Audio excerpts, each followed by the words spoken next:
tayong nasagap na intelligence report na naman, mga kamunting tinig. Ang intelligence report na ito ay nakakatakot kapag mangyari ito dahil gusto talaga nilang iupo si Sara Duterte. At alam niyo naman kung sino po ang mga nagpupondo sa pag-upo ni Sara Duterte. So, mahirap nang banggitin, pero yun po ang katotohanan. No? So, naghahanda na po ang ating gobyerno, fire trucks, at kung ano pang mga makakaharang doon sa gustong lumusob sa Malacanang. So, hindi po peaceful rally, no, ang balak ng mga grupo na ito, kundi destabilization. Magandang araw po muli sa inyo mga kababayan. Kumusta na po kayo? Pag-usapan po natin yung nalalapit na malaking gawain sa Iglesia ni Cristo sa November 16 hanggang 18. Habang papalapit po yun ay dumarami yung mga kritiko. Dumarami ang mga naglalabasan, mga vlogger na mga tumutulig sa malaking gawain ito ng Iglesia ni Cristo, yung pagkakaisa.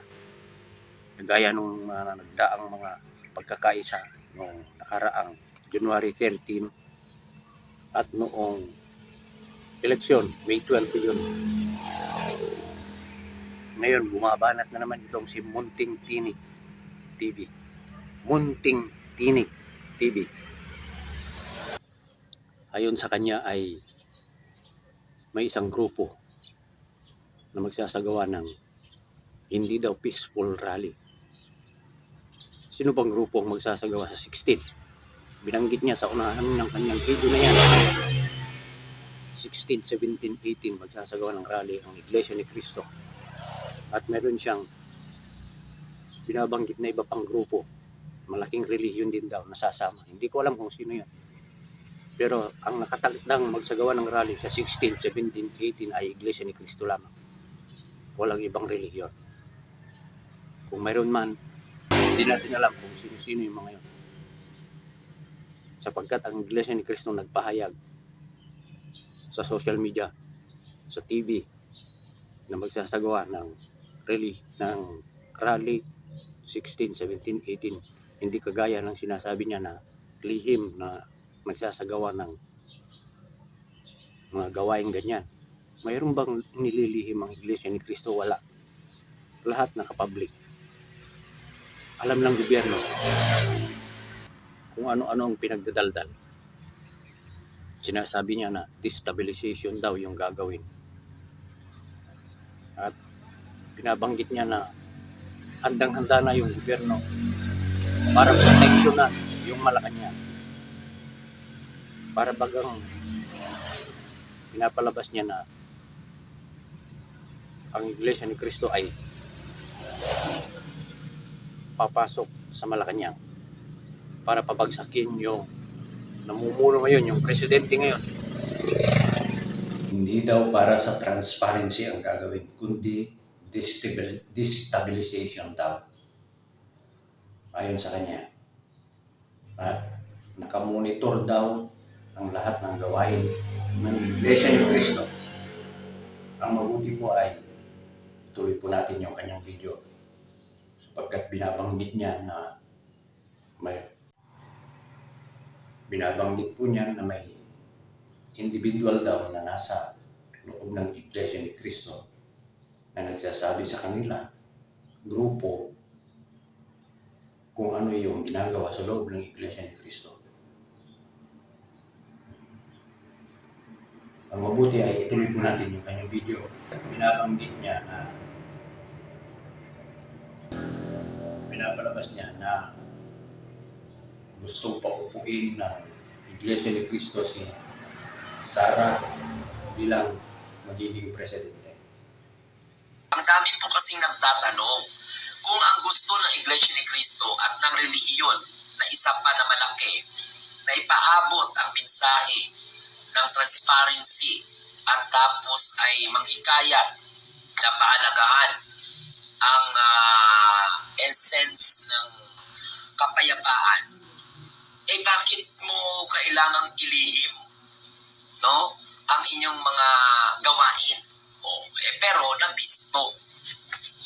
Nabisto dahil ang daming po nagmamahal ngayon sa ating mahal na Pangulo at hindi lamang po yan may tiwala ang taong bayan sa gobyerno na ito.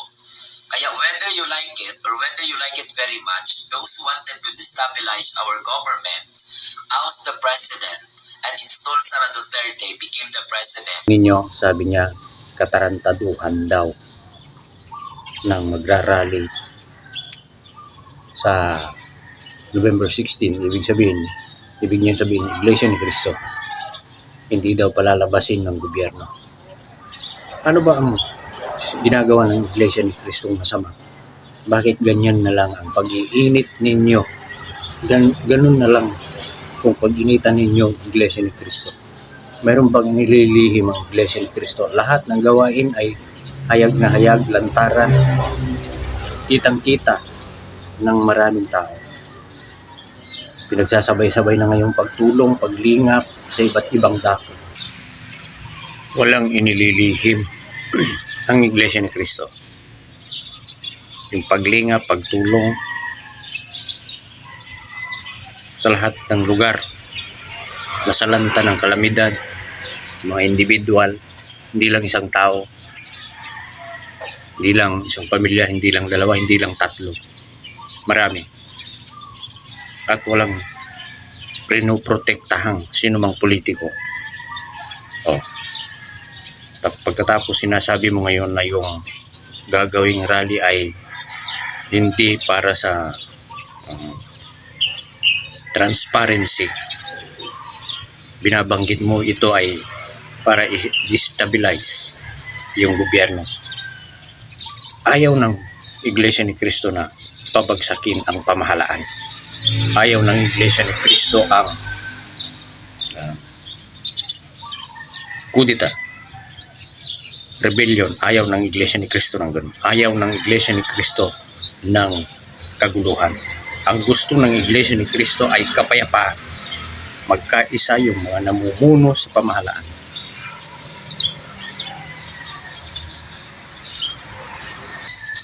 Sinasabi ko sa inyo, hindi inililihim ng Iglesia ni Cristo ang anumang gawain. Hindi ka ba nakakaintindi? Munting Tinig TV. Talaga naman, ang hirap umintindi ng mga taong ito. Hayagan ang ginagawang pagtulong ng Iglesia ni Cristo sa buong Pilipinas, sa lahat ng mamamayan na nangangailangan ng tulong, pati yung pagtulong sa gobyerno. Hindi ito lihim. Nasa social media, nasa mainstream media, nasa Facebook, lahat ng gawain nasa social media, naka-public. Pati yung mga pagsamba, ipinag-aanyaya namin. Walang inililihim ang Iglesia ni Cristo. Ikaw, Munting Tinig TV, isa kang bayarang vlogger. Bakit ko nasabing bayaran? Nakita sa iyong mga previous video, sa kasama mo yung ibang mga vlogger na bayaran din. Gumawa kayo ng content. Nandyan, naka-upload sa iyong channel. Kasama mo yung parabitab na babae na si Mima. Napaghahalata ka tuloy na bayaran kang vlogger. Daldal ka ng daldal, hindi mo alam kung ano-ano yung pinagdadaldal mo. Mga kababayan, mga kapatid, walang ibang layunin ang Iglesia ni Cristo. Alam ng mga totoong mga kapatid kung ano ang layunin ng pamamahala sa loob ng Iglesia ni Cristo. Gusto ng Iglesia ni Cristo kapayapaan. Ayaw ng kaguluhan. Kayong mga vlogger na mga bayaran ang nanggugulo sa ginagawang kaisahan sa loob ng Iglesia ni Cristo. Magbago na kayo. Sinasabi ng Munting Tinig TV na yan na mayroong masamang binabalak ang Iglesia ni Cristo bago daw maganap yung 16 ay para bagang pinapalabas niya na mayroong gagawin ang Iglesia ni Cristo na hindi maganda, pagkatapos ay parang palalabasin na gobyerno ang may kasalanan.